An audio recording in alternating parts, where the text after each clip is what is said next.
Mga kababayan ko, magandang gabi po sa inyong lahat. Nandito po kami para ipaalam sa inyo yung mga palisiya na dapat nating sundin ang direksyon natin kung saan tayo patungon. Lahat na ito po ay ginagawa namin, believe me, because the interest of the nation calls for it, demands for it actually. I have to be productive as president. And in order to do that, I have to go around and look for myself the situation all throughout the country. That is the job of the president, seeing to it that the republic is well guarded and the welfare of the people it's the highest concern. Itong klase po, nandito si Secretary Briones. She will tell us what is her policy and what are her plans for the studentry, mga estudyante. She's here to explain to you, and maybe isali ko na yung deadline ng tuition. Yung tuition ho sana, I hope that you'd allow a staggered payment or installments lang po sa mga eskwelahan. And for those who have really nothing to come up to sa bayaran, you have the land bank, and kindly listen to the rules, kasi itong land bank bubuksan namin and you can borrow money to finance the education of your children. Lahat ito, papunta ito sa talagang negative. Meaning to say that we are hard-pressed in our finances, but we have to place the premium of education so that this would be another round of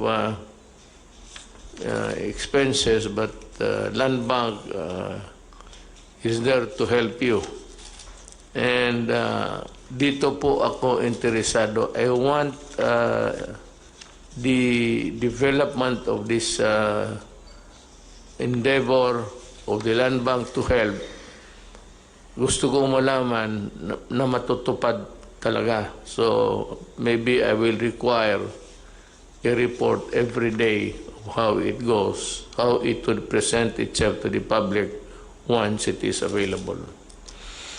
And, you know, the NCR will now be placed under the General Community Quarantine, or the JCQ, starting June 1.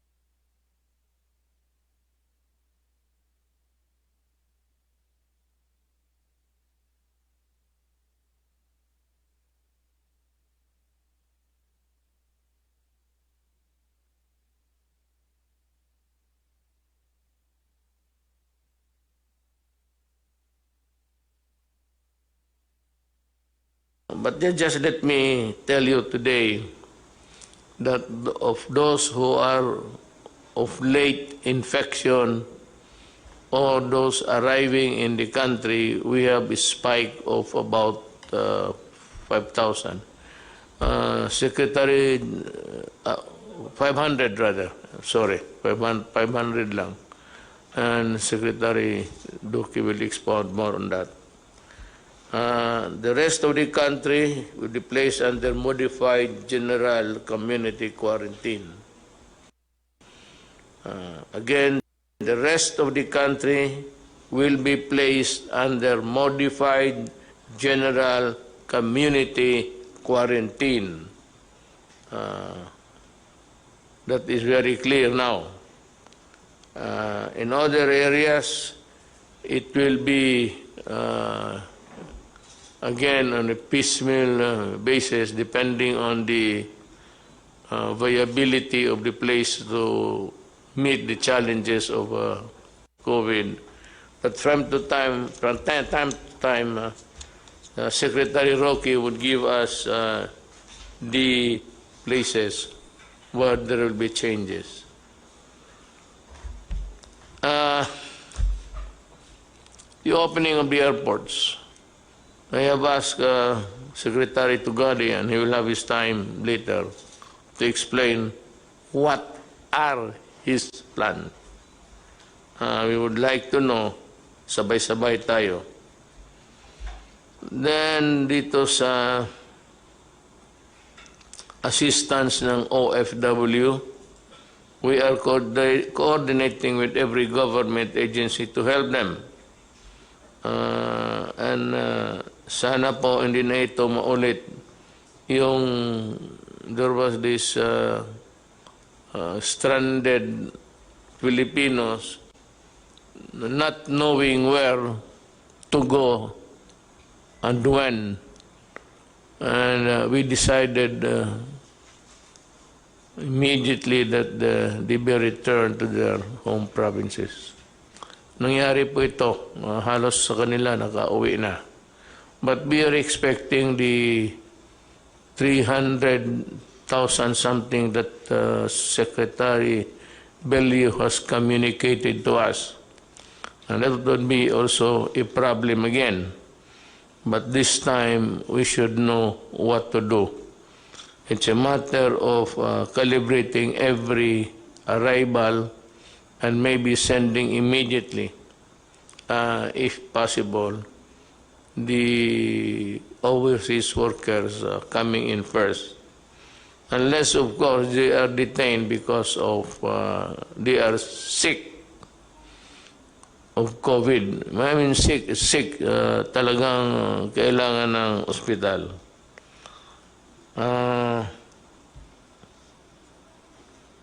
Dito naman sa, well, let me appeal to itong mga landlords, the owner of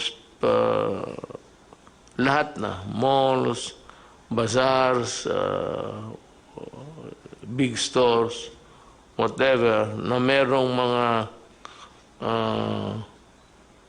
anong tawag nito, yung franchise nila sa may mga different stores selling different anything.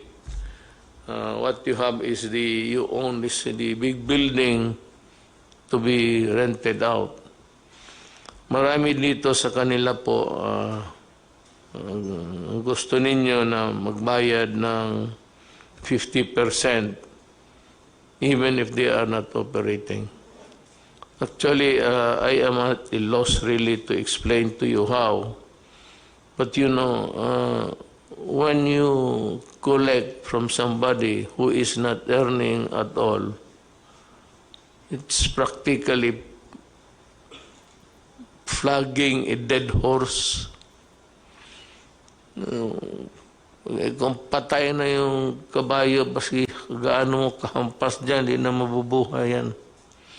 And that is what's happening. If they are not earning, where will they get the 50% to pay? If not the 100% that you'd want to collect.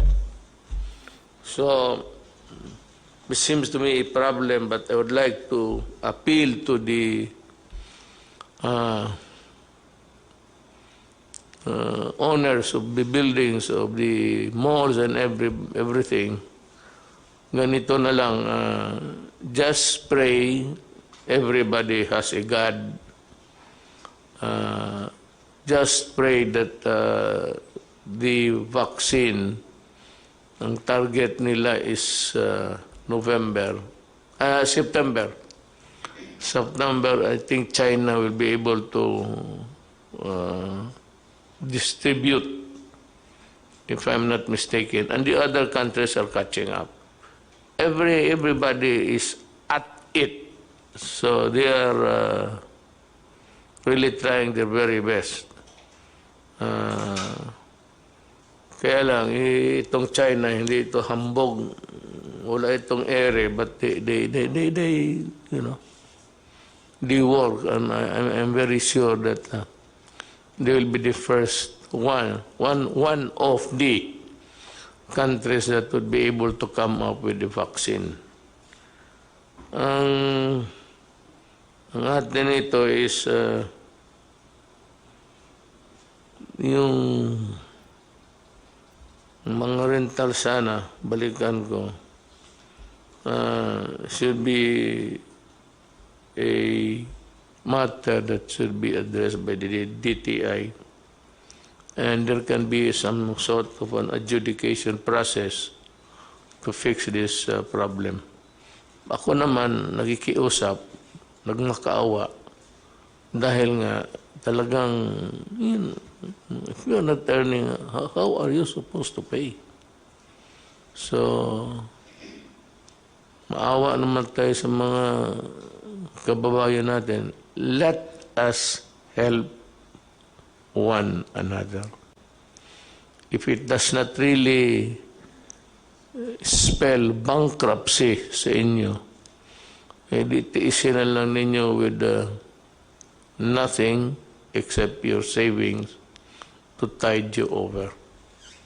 Baka sakali makatulong yung appeal ng gobyerno. Remember that the nation is still, the entire nation is still under quarantine. Let us move to the so-called new normal as we, let's see what develops ahead. Okay, kung mayroon lang bukas, I will be the first to announce. But alam mo, remember, the COVID microbes are still in the air that you breathe, that you pass on to your fellow men if you are not ready or willing to wear the mask. It is precisely, this is the protection, not for you if you do not want it, but for the protection of the other guy. And that is why the state has every right to control your movement if you pass on a contagion to the other to the population. Kasi kung ikaw lang ang gusto, ayaw mo, and there are people who are like that, ayaw nila. And they believe that they have the antibodies to fight the coronavirus. So, the virus is there. Tapos gusto mong labanan, bahala ka. But for you to pass that virus, if you get it from one place and from another person and pass it to the other guy, that's different. That is where the right of the state comes in. So that to prevent a mass contagion, gusto namin putulin kung saan namin maputol to stop it. That is the reason of the essence of the police power of the state, to come up with measures to protect public interest, public health, public safety, lahat. Nandiyan yan. Case of peace and order, magkagulo, the state comes in. Yung may contagion and everybody is dying, falling, kasali yan. Public interest, if say, uncontrolled movement, or baski people trying to seize other people's property, or things like just being into a state of anarchy. The state has the right to come in and put a stop on it. It is the survival of the Republic of the Philippines. Now, this is a country of Filipinos who obey the laws. If you do not obey the law, that's your problem. Bahala ka. Good kung makasibat ka. Kung hindi ka makasibat, ay pasensya ka. And that goes for everybody. That should be made clear. Hindi kasi ng tao na they take for granted violating the law. Now we would start a program. We'll start with Secretary Brunes because I think that's the foremost in the minds of people. Go ahead, ma'am. Let the cameras be trained to... Thank you, Mr. President. My statement will be very short. It's based on a letter which I wrote to you after you made your statement about not allowing the opening of classes during the time of COVID. And so we are here from the DepEd to assure you that we are one with you in your uncompromising stand on the matter of the health and the safety of our learners and our teachers. You said, I will not allow the opening of classes na dikit-dikit ang mga bata. Para sa akin, bakuna muna bago andyan ang bakuna, okay na. We are saying because there is confusion and anxiety among Filipinos, families, especially the parents. We are here to state that we are one with you, Mr. President, in this non-negotiable commitment. It is the first and the most important principle when we worked out our learning community plan with all the details. We stated this also. The first and foremost concern is the health and safety of our learners and our teachers.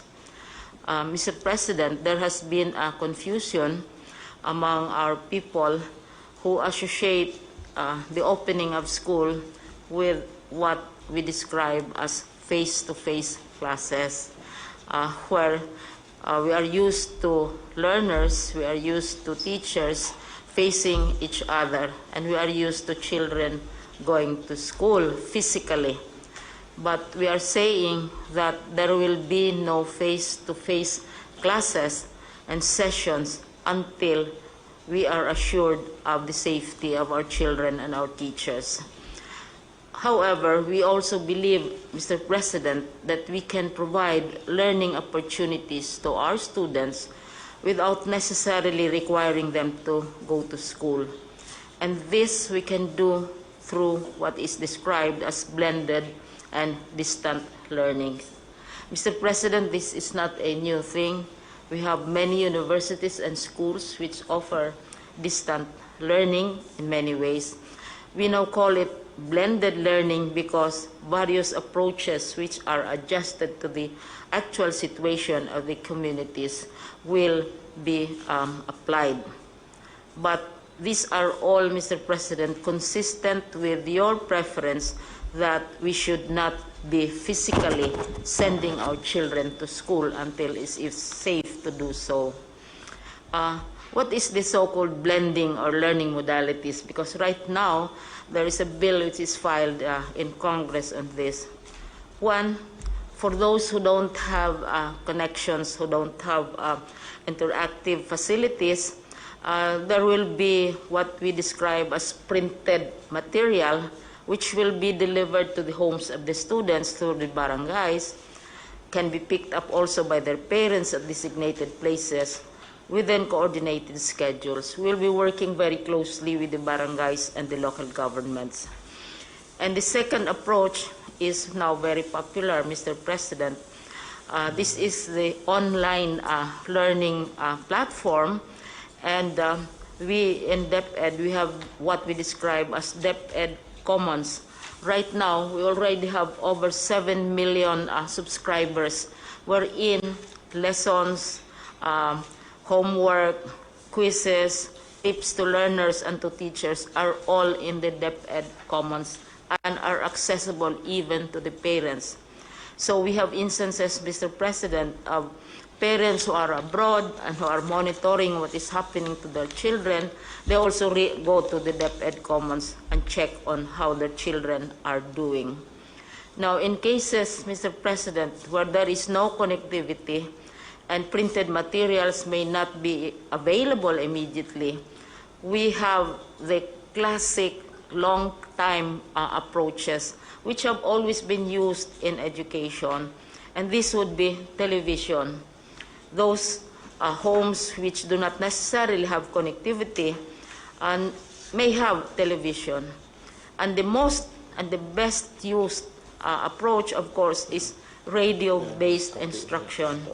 Kasi ang television, mga 1950s, 60s, radios have been around since the 1800s when it was first invented. And we know that 2 world wars were won through radio messages and not necessarily computers and so on. So yung printed modules, Mr. President, we have a description of what it entails. And then also, on the matter of online, ito yung popular talaga, it's gaining popularity, online distance learning with already 7 million subscribers. And we assume here that they have access to internet. And one worry is, how about the students and the teachers? Do they have access to laptops? We made a survey, Mr. President, of teachers, more than about 788,000 of them, to find out whether they have laptops or desktops in their homes. More than 80%, nearly 700,000 have laptops or desktops in their homes, because teachers acquire these for various uses. They have family members abroad or friends, etc., etc. So this is a very, very popular mechanism for dispensing education. Now, for those who don't have access to interconnectivity, then we have television. Right now, Mr. President, 15% of television time, this is provided by law, should be dedicated to programs designed for children. So there are already existing educational programs on television stations. What we need to do is to utilize these programs to transmit our curricula. And we are working out how to do this. For example, Mr. President, PCOO is volunteering its TV facilities and also IBC 13, which is radio, for the utilization of lessons through radio and television. Radio and television for those who don't have access to a computer. Now, radio-based instruction is quite popular, Mr. President, because right now, municipalities are volunteering. Usually, municipalities have their radio stations. Cities have radio stations.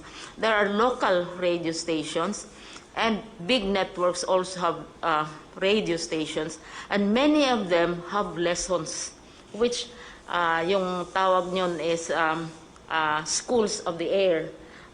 Mayroong mga religious groups, they give lessons in agriculture, lessons in whatever sciences over the air, because alam nila not everybody has access to television or to online computers. So ito yung pinaka ancient, pinakamatandang paraan for teaching as an alternative to face-to-face. Now, Mr. President, what we are doing in the regions is, the regions are different from each other. Some regions have many islands, some regions have many mountains, some regions have interconnectivity, and so on and so forth.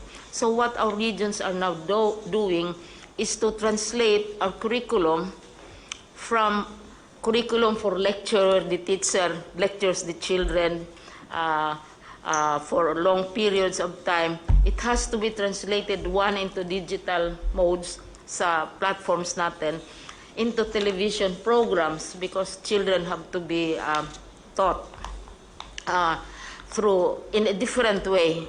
Iba yung effect ng television programs because their attention span can be very brief as well.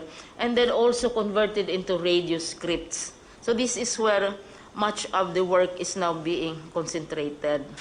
What we are saying, Mr. President, is that we fully and completely support your stand that our children should not be exposed to the dangers of COVID-19 physically, but we are also offering opportunities for them to continue their studies and their learnings. And some people ask, are we prepared? What we are trying to do, Mr. President, are not really new. Hindi naman to bagong invento because distance education, many universities have distance education programs. Many local governments have radio stations. We are utilizing existing ways of communication without necessarily requiring our children to go to school. So they can still go to school, they can still study, teachers can monitor them as well as their parents. So ito yung ano namin, Mr. President, which we would like to share with you, and we seek your approval of our alternative ways of learning, which are already existing right now. And these are being done by many schools, but this time, mas malaki ang emphasis because we are now shifting to less physical, face-to-face classes. But education will continue, Mr. President. Thank you. I'm impressed with the simplicity of the program, and I believe that all that you have said is really feasible. Radio, walang television, and all of these things. I believe we have a very workable program, and I support you. Thank you. And should you require any help from any of the departments, feel free to communicate with them. And with a question of funding, I will, so to speak, scrape the bottom of the barrel. Just to, well, kung wala na tayong pera, edukaran lang natin sa edukasyon sa mga bata. We will have to forgo many things along the way because of what happened. But education, I think, if it is compromised, it should be negligible, so that it should go on, because the future of this country depends on how we educate our young people nowadays. I agree with you in this program. I support you. And if there's anything that we can do, the ALG and or whatever, we will Thank you very much, Mr. President. endeavor to help you. Thank you. So, with that, we are through with education. I would just like to announce to the public, as of today, we have a total number of COVID cases of 15,588. Now, the recoveries, 92 new ones, with a total of something like 3,598 to date. Ang patay po is 921. So you would see that Philippines has ratio and proportion vis-a-vis with the population. We have a low rate of mortality here in this country. The total active cases is 11,069. 69. So, ang NCR is top-notcher, which is 330 or 61%. Then we have Region 7, 55, others 99, mga repatriate. Yung dati na dala dito 55. All in all, para sa akin, hindi naman masama ito. So let's go to the Secretary of, he has some important matters to take up with the public. Secretary Doki, please. Magandang gabi po, Mr. President and fellow members of the Cabinet at sa lahat po ng ating mga kababayan. Gaya po ng sinabi ni Pangulo, ang ating pong kaso na nadagdag as of 4 o'clock p.m. Today, May 28, 539 at 330 galing po sa NCR, 55 naman galing sa Central Visayas at 99 mula sa ibang mga rehiyon at 55 na mga repatriates na ito po yung kasama sa mga lumalaking bilang ng ating po mga OFWs na isinasa ilalim po natin sa RT-PCR testing. At karamihan po sa atin mga kaso ay masasabi natin pong mga local. Ang total number of cases po natin ngayon ay 15,588 at kumpara po sa nakaraang araw ay ang trend ng bilang ng mga kaso ay tumaas, ngunit dahil po ito sa patuloy din na pagtaas ng bilang ng mga kasong atin pong nababalidate. Ngayon, ibig ko rin pong bigyan diin na ang DOH po, ang ating missions na mga iba't ibang mga laboratories, pero yung mga ibang mga laboratories ay late pa rin sa pagsumiti nila ng kanilang Excel sheets. Yung iba naman po ay patuloy ang manual validation process at yung mga ibang ibig kong bigyan na pansin ang mga laboratorio na nag-automate na po ng kanilang mga sistema, so mabilis po ang pagsumite ng kanila pong mga laboratory results. Tumaas man po ang ating kaso, pero sa pangkalahatan naman, ang mild cases po natin ay asa 90%. At 7.3% naman ang asymptomatic, yung wala pong nararamdaman na sakit, at less than 2% naman po ang severe to critical cases. At ibig ko rin pong bigyan din na sa kasalukuyan po ang ating health systems capacity ay sapat. In fact, we have around mga 60+% reserve capacity in terms of available mechanical ventilators, available intensive care units, and also our isolation beds. Ano po? So, meron pong tayong 92 na bilang ng ating mga kababayan na nadagdag sa mga nakarecover. Kaya sa kabuuan, ito po ay umabot na ng almost mga 3,600 recoveries. Kasama po sa mga nakarecover ay ang mga pasyenteng na-confine at mga pasyenteng may mga positive, mild and symptomatic cases na na-recover mula sa kanilang self-isolation at home quarantine.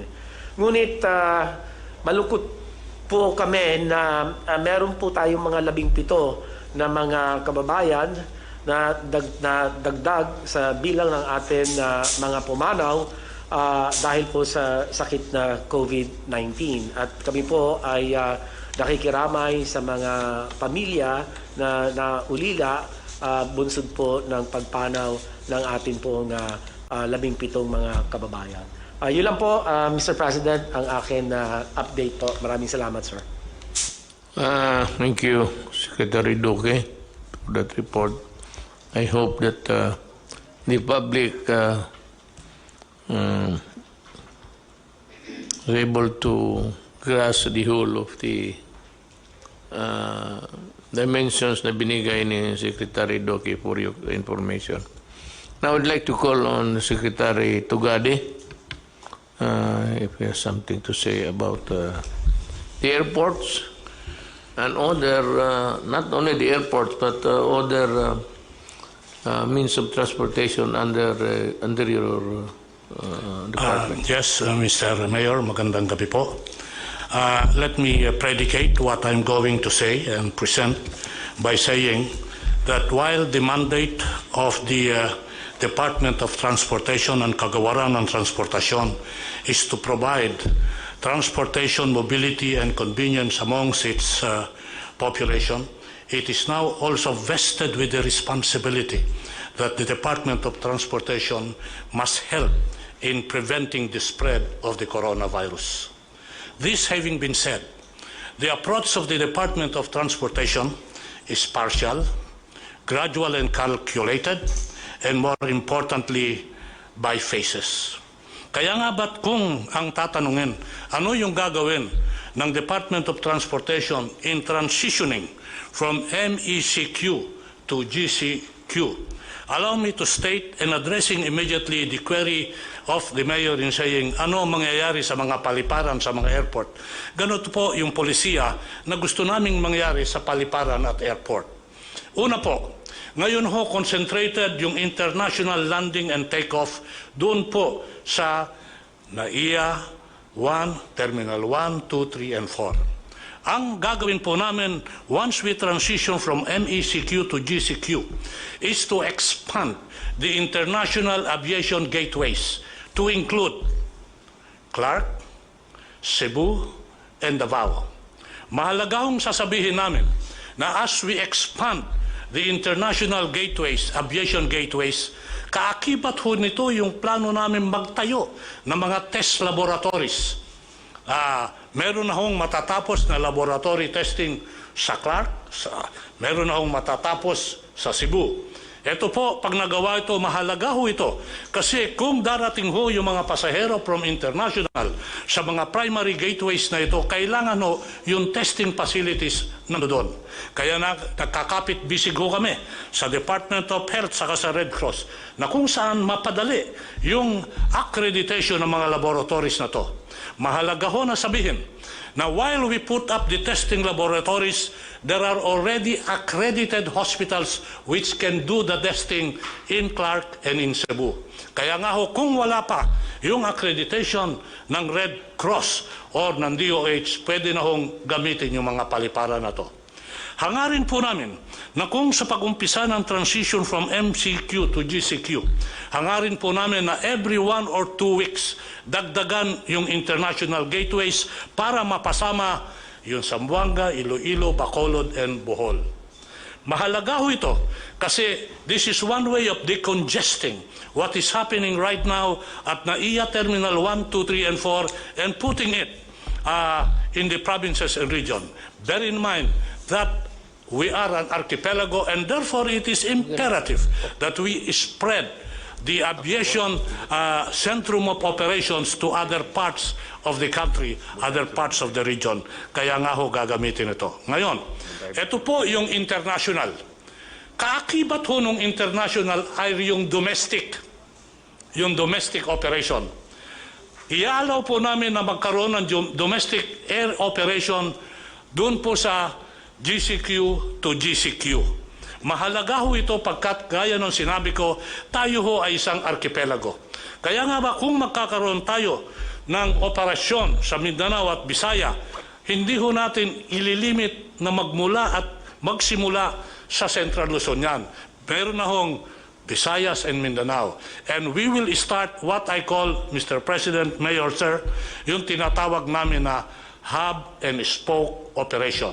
HUBSPOKE, na kung saan, kung darating yung mga malalaking sasakyan sa mga probinsya, magkakaroon ho ng domestic operation yan. In other words, gusto ho natin na magkaroon na ng hubbing operation sa mga probinsya at region natin nang sa ganon, ma-spread yung aviation potentials at maitanim yung punla para sa tinatawag natin not only of domestic mobility but more importantly and so yung domestic tourism. Ito po, Mayor, ang general approach sa aviation. Kung papayagan po ako ng ating mahal na alkalde, presidente, magsabi lang ho ako ng ibang mga pamaraan at panuntunan na gagawin sa ibang transportation sector, kagaya ng tren, ng road, at ng maritime, kung papayagan po ng ating Pangulo. Sasabihin ko ho, kung tayo magta-transition from MECQ to GCQ, on the first day that we transition and it's put into effect, we can already put into operation our train and rails operation. Habang nag-uusap po tayo ngayon, nagsisimula ang ating mga tao sa railways at railways na kung saan sinisimulate nila kung paano maumpisa to. Sabihin ko na lang ho, namarkahan na yung bawat upuan, namarkahan na yung bawat ali, namarkahan na yung pagbili ng ticket, namarkahan na yung queuing. Handa na ho ito. Pag sinabing Lunes, handa ho kami sa Lunes. Bagamat sasabihin ko antemano, huwag i-expect na yung operation ng tren is 100%. As I said, we have to balance our mandate to provide transportation with our responsibility to help in the spread of the virus. Therefore, the capacity will also be limited, gradual, and calculated. It will be an average of 10 to 12% sa LRT at MRT. Doon sa PNR ho, ang capacity mga 35%. Ngayon ho, para maayos ito, sabihin ko na lang ho, part of the future efforts here, ito po ang sasabihin ko. Matatapos na ho namin yung pagpalit ng release ng tren sa MRT3 by September of this year. Ano ho ang ibig sabihin nito? Ang ibig hong sabihin nito na pag umandar na yung MRT3 sa kabuuan ng kanyang pagdagusdos at maayos na yung tren, yung average headway ho natin na 5 minutes, mababawasan ho yan. Yung kilometers per hour travel time na ngayon 30 kilometers per hour, by December ho, Mr. President, target po namin na yung speed magiging 60 kilometers per hour kasi nabago na yung release ng tren. Mababalik po ito sa dati na kung saan sabi natin, eto na yung MRT3. Bakit importante yung release?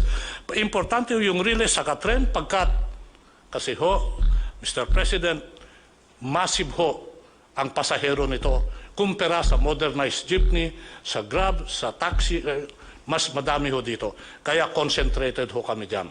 Ngayon, to augment, because limited capacity yung takbo ng tren, meron ho kaming tinatawag na bus augmentation system.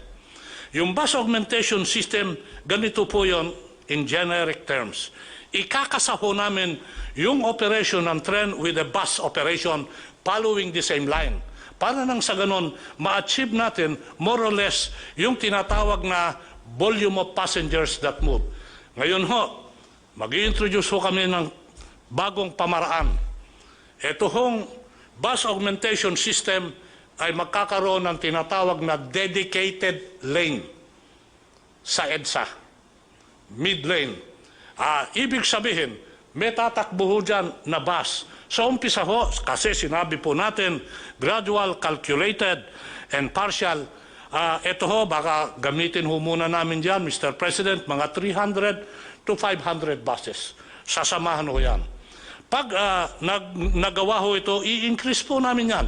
Maalala niyo ho yung LRT na nasira ng 3 istasyon na hindi pa mag-ooperate ngayon? Lalagyan ho namin ng bus operation yon para yung 10 stations ng LRT will be put in operation with the combination of rail and bus. Meron hong bus augmentation system, babaguhin ho namin ang EDSA. Sasabihin ko na rin ho, yung gagawin nating landscape sa EDSA. Ultimately, magkakaroon po tayo ng tinatawag na bike lane na kung saan nakikipagkapit-bisig kami sa MMDA at the Department of Public Works para maumpisahan at buhayin ulit yung tinatawag na bicycle lane. Pag ito ho na-prove sa aming eksperimento na kaya, gagawin ho namin yung strukturang permanent. Sabihin ko lang ho na yung bicycle lane will not be limited to EDSA. It will be limited to parts of the country if it works. Ngayon ho, ang component ho ng road sector, kung o-operatein mo yung red sector, ano naman ang mag-ooperate sa kalsada? Nasabi ko na ho, yung bus augmentation system. Ma-ooperate ho yung P2P, point to point. Wala hong stop yan. Ibig sabihin, itong P2P, sasama sa dedicated lane, sa agos ng dedicated lane. Nandiyan dyan po, yung tinatawag natin na yung Grab sa taxi, pwede hong mag-operate yan. Sabihin ko na lang ho, Mr. President, alam niyo ho ba na uumpisahan natin part of the new normal? Magkakaroon ho tayo ng digitalized operation sa taxi, sa bus, na kung saan merong cashless transaction, again, to help prevent the spread of the disease. Ito na ho yung mga card system. Ginagawa ho at gagawin ho namin sa taxi at sa mga modernized jeepney at sa bus yan. Part of the digitalization program, without oversimplifying, but just to show to our people who are listening and watching, meron ho tayong digitalization program. Alam niyo ho ba, yung lisensya ngayon, pupunta ka sa LTO, doon mo kukunin. Ngayon, minsan yung address nila, problema ho yan, hindi totoo. Nagkakaroon ho kami ng online issuance and application. In addition to that, yung mga lisensya at plaka, yung renewal ng plaka at lisensya, hindi ka na ho pupunta. Plano namin sa LTO offices. I-deliver ho yun ng courier. This is one way also of making sure that the addresses dun sa mga na-issue ng lisensya ay totoo. Kasi ang nangyayari ho ngayon, pag nagkakaroon ho tayo ng problema sa kalsada at hahanapin mo yung address, wala ho doon. So meron ho mga programang ganon. Sasabihin ko na rin ho, part of the digitalization na ginawa na namin even before the COVID is the robotics. Meron na po tayong robot sa LTO. Sila ho yung gumagawa ng plaka. So ito ho, mga gagawin natin. Ngayon ho, kung mararapatin, Mr. President, let me say a little bit about maritime. Dalawa ho yung programa na ginagawa for the first time during the term of President Duterte, Mayor Duterte. Una ho, electronic ticketing system. By December, pwede ko nang umpisahan yan because now it's on a test run. Ano ho ibig sabihin nito? May ticket na ho pag sumakay ka ng mga kuwan natin, mga maritime vessels. Mawawala ho dyan yung scalping. Mawawala rin ho dyan yung overloading kasi ticketed na. Yung ticketing, online ticketing, gagawin din ho yan sa tren. At ginagawa, of course, yan sa aviation. Gagawin ho sa maritime. So magkakaroon ho tayo ng online ticketing for the first time. Mabubuo ho natin yan by December. Para sa ating mga kababayan, nandito ho yung sinabi kong palamigan ng bayan. With the problem on COVID at yung sitwasyon at lack ng storage ngayon, yung magsasaka, yung mga mangingisda, nasisira ho yung kanilang tanim at pangisda kasi walang storage. Ang ginagawa po namin, Mr. Mayor, Sir, isinilunsad ho namin yung palamigan ng bayan. Ito ho yung cold reefer na kung saan pinapadala namin ito sa mga komunidad na municipality na merong nangingisda at merong nagtatanim para matulungan yung kanilang pangingisda at ang kanilang pagtatanim. Binibigyan ho namin sila. Nakadistribute na ho kami, 11 reefer containers. Plano ko ho, pagdating ng Hunyo, I know it's a tough order to my people, but I'm pushing them. Gusto ko 2 container a month para mapalawik yan. Then we can help di magsasaka and di mangingisda. Sabihin ko na rin ho, Mr. President, sa maritime, nakatapos na ho kami at report namin sa IATF kahapon ito, na matapos na kami ng puerto at gusto nilang inauguratein pa. Sabi ko, wala nang inaugurate. Operatein mo na lang. Mahigit 10 na ho yan. Operatein mo na lang. Wala na tayong inauguration. I hate ceremonies. Basta operatein mo na lang. Kasama ho dyan yung pagtatapos ng puerto sa Pag-asa. Handa na hong mag-turn over yung provincial government of Palawan na i-turn over sa amin yon sa June 12. Sabi ko, kung maaari, aksipin ko na lang sa papel yan. Huwag na tayo mag-inaugurate. Umpisahan na lang natin. Maraming salamat po, Mayor. It was a very terrific presentation, Secretary Tugade. We would like to ask Secretary Galvez to make the report first. What's the latest on your front, sir? Sir, you have directed me to visit all the different regions as a compliance to your directive and see the real situations on the ground.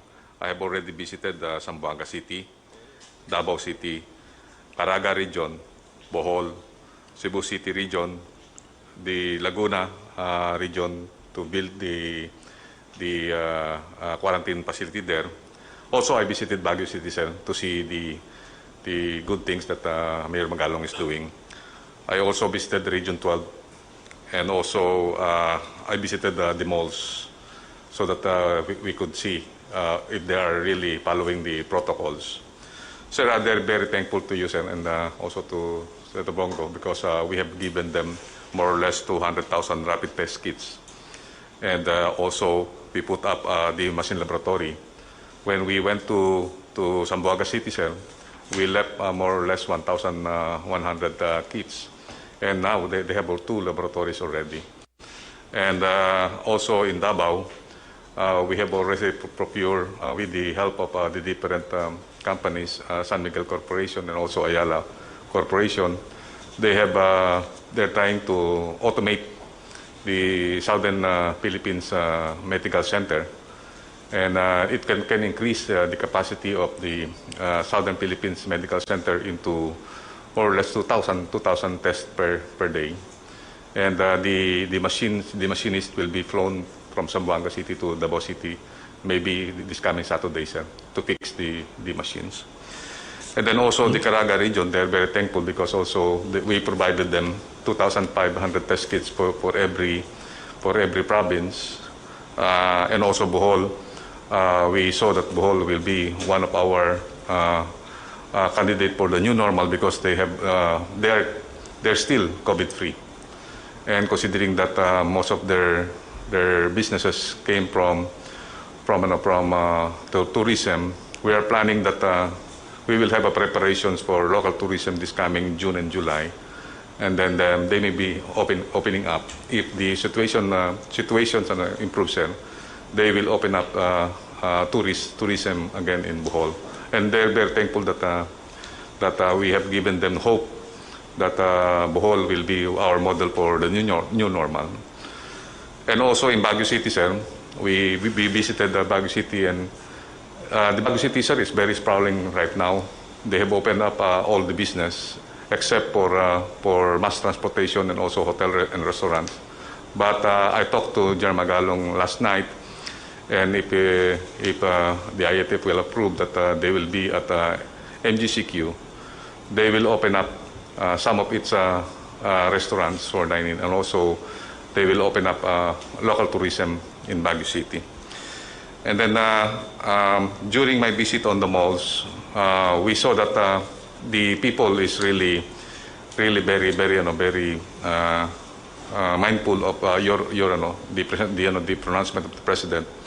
As of this moment, when we saw the malls, we thought that there are many people there, but more or less 10 to 20% of the mall capacity is parang takot pa rin ang tao, sir, na magpunta ng malls. So majority, nakita namin, sir, mga 20 to 30 opening pa lang, sir, ng mga malls. Ang marami lang matao is yung sa supermarket, but those who open, nakikita namin, sir, medyo mayroong pa rin natawag nating precautions. But I believe when I talk to the administrator of the malls, they are very, very happy that the president, the government has given them the hope that there will be an opening. And considering that NCR will be GCQ'd, they're very happy. Sir, I also visited Cebu City. We met with Secretary Dino, and they are doing good. Though the figures that we saw is medyo tumataas po yung kanilang cases. But we saw that it is in Cebu that they conducted expanded testing. They conducted 32,000 testing, and with the rapid test, and also more or less 16 to 20,000 PCR tests. And they say that they are prepared for the GCQ, considering that when we met all the businessmen there, and they're very happy that we visited them, and they are preparing for the opening of business because they already lost a lot in during the CQ. Mr. President, for all those LGUs and businessmen that we have visited, they are very, very thankful that the government is giving them the support, especially when we go there. We brought PPEs, protective personal equipment for the health workers, and also we provided test kits, including rapid test kits, and also we brought all along with us with the PCR equipment. That's all, Mr. President, and I would like to convey the gratitude of our local government officials and businessmen for the visit. And also the gratitude of the nation for your untiring services, General Galvez. Dito sa Pilipinas, hindi tayo nagulang ng for example, Benji sa Baguio. He's a very good administrator, being a military man. He has that, I said, how to craft a government that is really fit for in your jurisdiction. Maraming mga leaders na ganon. But mayroon namang iba, and I don't blame them actually. They say that I do not have any quarrel with Richard Gomez, as he was the one who said that he's not going to accept anybody from entering or for that matter leaving the place. Okay mo lang yan, it's a part of maybe the vigilance that a person nurtures in his heart of how to do it. But, you know, there are also constitutional issues that are involved, and those are sacred ones. And for those who are not really pronounced to be infected, positive, there's no reason why you should not accept them, especially those who are returning to their homes from doing a work abroad. Kawawa naman kasi. So, yung constitutional right, there's no really a reason why you should not accept them with open arms. I think this has been understood by everybody. And unless, well, for one, if you are positive, you can stay with the place where government has to provide for the hospitalization. I want to make it clear that as much as possible, the ordinary citizen, the Filipino, does not have to spend money. If he is sick, he can seek hospitalization and charge everything to government. Wala tayo na. If he happens to be in that place and he cannot move out, and maybe he's not welcome to the place, he can stay where he finds himself, and this I would like to convey to the mayor. Help anyone, not even Filipinos, foreigners, who are in your place and who go to you or who goes to the municipal building, the seat of governance of your municipality to seek help. You should expedite the hospitalization. Tulungan ninyo yung mga Pilipino. Total, I will pay for the expenses. Walang problema yan. You just sign a whatever document there, I will pay for the hospitalization of any Filipino who finds himself in a strange place and he has nowhere to go. That is really an order of the national government to the local governments. Help, do not deny, and you must expedite the hospitalization until he is cured. No problem about payment, I will pay. Just bill me and I will pay. Now we'd like to hear sa ating next speaker, I'd like to ask General Anyo to... Maraming salamat po, Mr. President. First of all, kung merong isang positive po na nadala ang COVID crisis na to ay sa larangan ng peace and order. Mula po nung panahon bago mag-lockdown, mula January 5 hanggang March 16, 11,004 criminal cases po ang lumitaw or crimes. Pero mula po nung nag-lockdown tayo from March 17 to May 27, bumaba po yung ating crimes ng 4,479. 60% po ang naibaba sa tinatawag nating mga crimes, sa 8 focus crimes. So ito po ay magandang development sa larangan ng peace and order. Pati rin po sa Bureau of Fire Protection, ang ulat nila, kung ikukumpara po yung period mula January hanggang May, sa period po ngayong 2020, from 11,236 fire incidents, bumaba po ng 10,698, 5% po. At sa mga namatay sa sunog, from 283 to 162, 43% down din po ang ating mga casualties mula sa fire. At sa ating mga violators naman po ng quarantine, 184,000 po, 467 ang nakaroon ng mga violations at 54% po ay naaresto. Ang iba naman dito, katulad ng 9% ay binigyan lang ng warning at ang 37% naman ay pinagmulta. Tuloy-tuloy rin po ang pagbamatay natin sa lahat ng peace and order. Sa atin po namang repatriation ng OFWs, ang lahat po ng ating LGUs ay tumatanggap na po ng mga OFWs katulad po ng inyong instruction. Kung noona po ay merong alanganin sapagkat hindi sila sigurado kung ito ay pwede pang makapanghawa, so nagkaroon po kami ng kasunduan sa lahat ng LGUs, mayors at governors na lahat po ito ay tatanggapin at pwede na lang sila mag-impose ng additional home quarantine. At kung talagang ang bahay ay masikip, pwede po sa isolation facilities sa mga barangays para abot tanaw na rin yung ating mga OFWs ng kanilang mga pamilya. So sa inyo pong kautusan ay matatapos po natin hanggang Sabado na maiuwi lahat.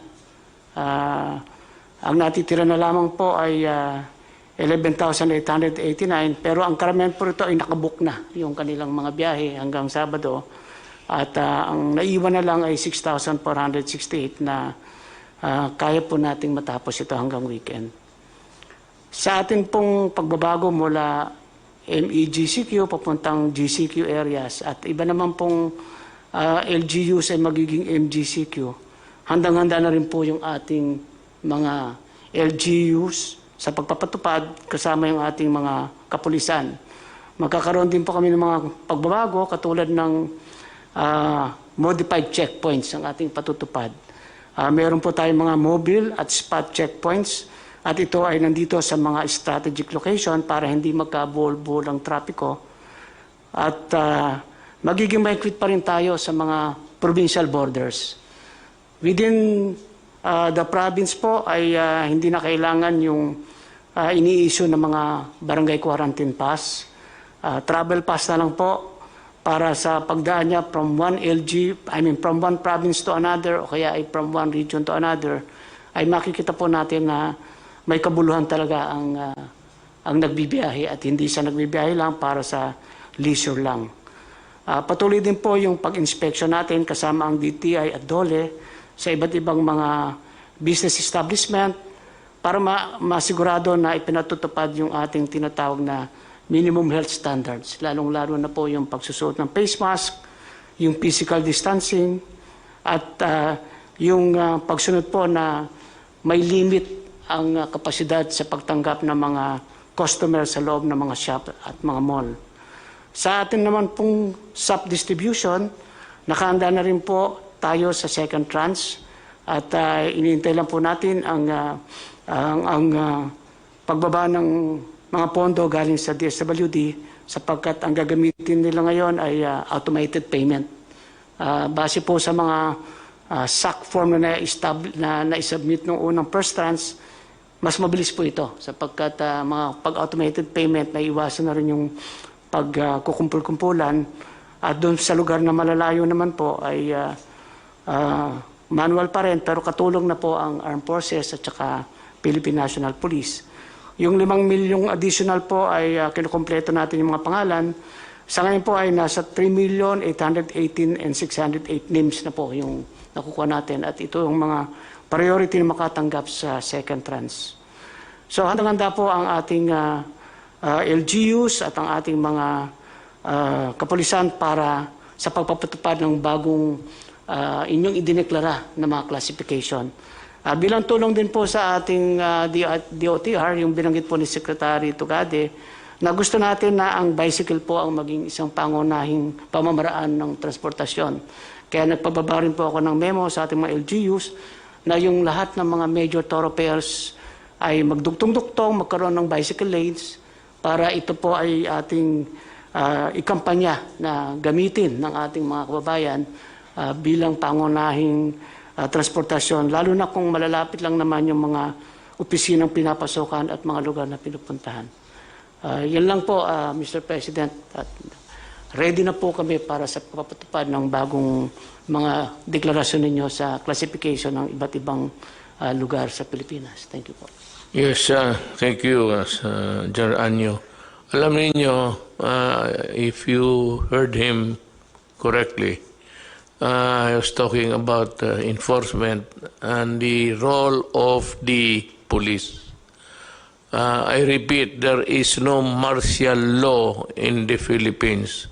Far from it. We are exercising the power of the state to protect public health. That is all there is to it.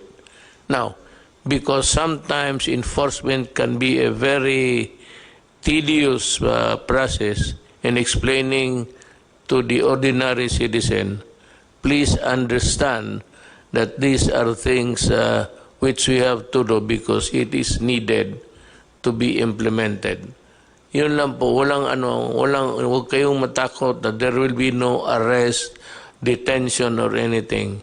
It's purely, if at all, if there's any intervention or interdiction done by the law enforcement agencies. Pati yung military, the role is just to implement the law.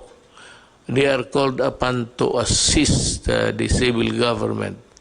Yan lang ang trabaho na at makita ninyo, we are progressing at a very fast rate because we were able to put in place the rules to be followed when COVID came in like a storm from the outside.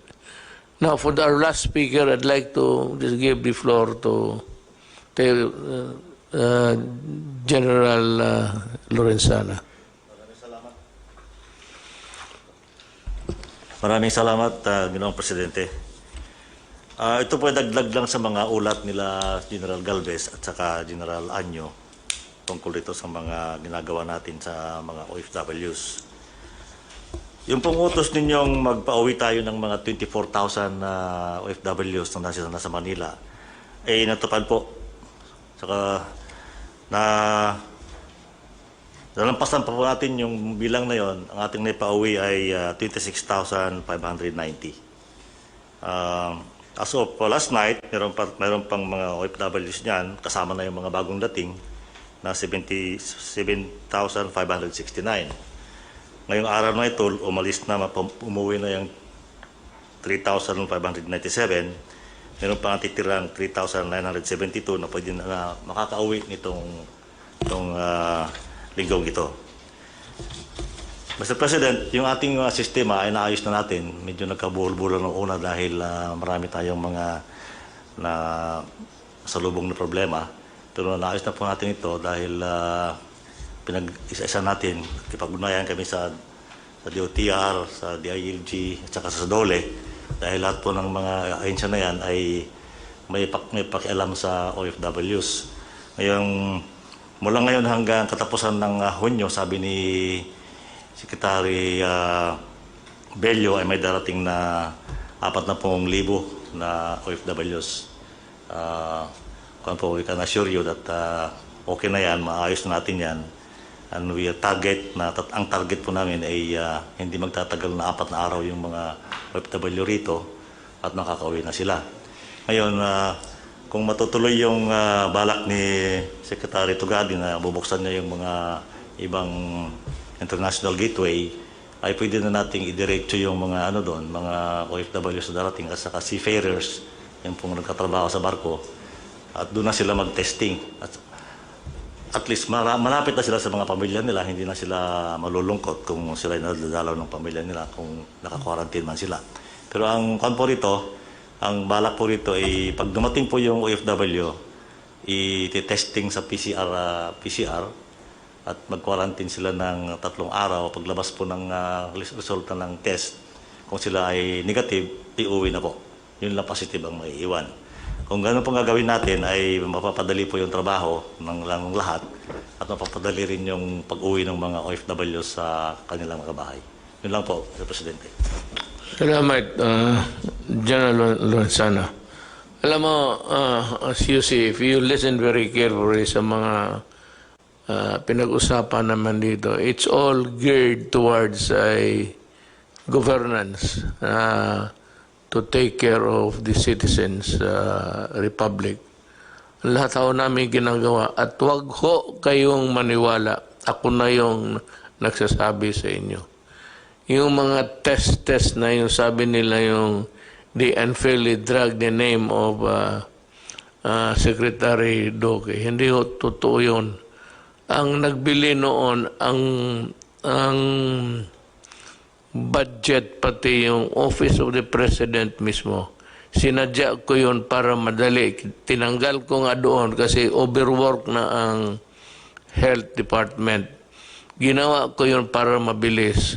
Itong mga bidder na ito who offered a lower price never participated in the bidding. At ngayon yung matapos na, yun ang nagreklamo, offering a lower price, hoping that you would ignore the bidding and go for their price. Ito yung mga gago na ito, when they were first approached, mahal. Ngayon, may bidding, hindi sila sumali.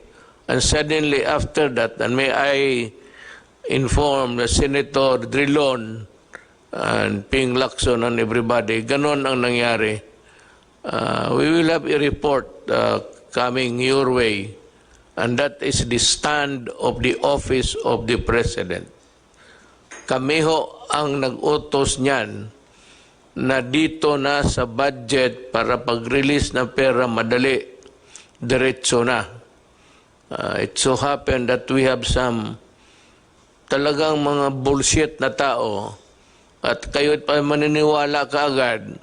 You better wait for the official report, at least for respeto. Little respect coming from the Office of the President, kasi sinadya ko yan. Right at the beginning, you must have heard, sinabi ko, itong pera na ito at binigay ng Congress, wag na wag ninyong gamitin. I said, I even used the word, do not fuck with it. Kasi sabi ko, emergency ito. Itong mga bidding, for as long as we are in a democracy, at sinasabi ko na nga ho sa inyo, tanggalin ninyo yung lowest bid. The lowest bid is the culprit of all corruption be it national or local. Tanggalin ninyo yan, maghanap kayo ng ibang paraan. Kasi yung bidding na yan, people go around just to make money without really the things that they want to participate in a bid which is non-existent insofar as they are concerned. They are using yung mga cornering of contracts tapos go into a bidding. And we can explain that carefully. Ito si Senator Drillo, sabi niya, I want where the money went. Well, you will have the explanation. And better believe it because yun ang totoo. Hindi naman kami nabubula. I said, we do not, Nabi ko, do not fuck with the people's money. With more reason that we will not fuck with the money that are given. Thank you.